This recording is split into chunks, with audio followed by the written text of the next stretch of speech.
So I'm just going to sew this at a 1/4 inch seam. I've got right sides together, so sticky side of the interfacing is facing up as I stitch. There it is.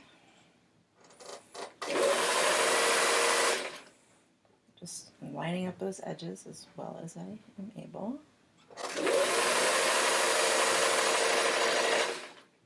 So once you've sewn that seam, normally you would press the seam open and then in the direction you want, right? But once you press this, it is going to fuse down because this is a fusible interfacing. So I don't trust it really all on its own. So I do first I kind of gently finger press it into the position I want, and you'll notice this doesn't come all the way to this free edge, and I actually do want that. I'd rather have it run a little short than run over and have glue all over the place. So I finger press it, and then I take a pen, and at regular intervals I just kind of pen down that fold the way that I want it to be. Once you have it all pinned, you're ready to press. Now make sure you are using pins that have glass heads, not plastic. I'm going to try not to press directly on the head either way, but with plastic pins you're really asking for trouble with this technique.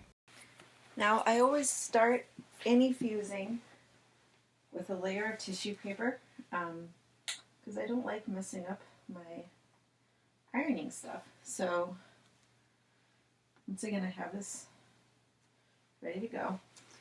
And first, my paper's too small. I had 2 layers.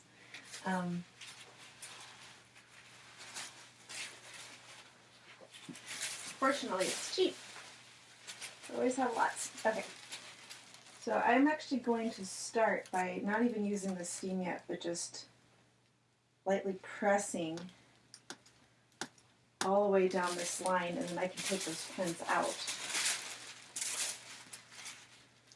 after I've done that. So that kind of is a based, let's call it the based fuse. Again, just avoiding those heads, pin heads. So I'm confident I can probably press on them, but I'd rather not test it if I don't have to. This is not the final fuse, this is just kind of lightly making sure everything is where I want it before permanent fusing. And you can see even that did activate the fusible a little bit because it's sticking, although sometimes the shiny on the tissue paper also has a little bit of a stick to it. So I'm just going to take those pins out. They have done their job.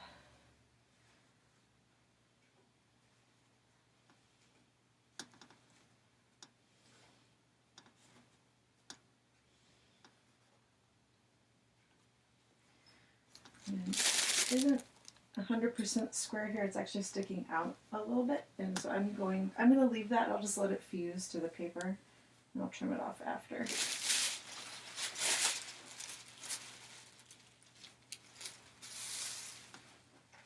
And I like, for this particular fusible, I like wool setting, and I use lots of steam, and then I hold it for at least 10 seconds.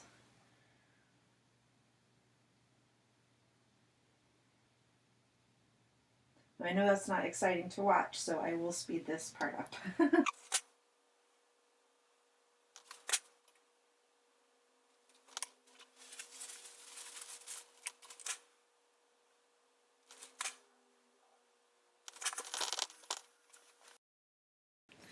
Now you can see that once it's fused, it's a real nice edge, and you can't feel this, but I can. It's quite flat. And it's very tidy looking, but just to be extra sure, I am going to top stitch along this edge as well, and also I like the way top stitching looks, so just right at about, I'm going to make it about a 1/4 inch again, and slightly longer stitch length, and I'm just going to top stitch it.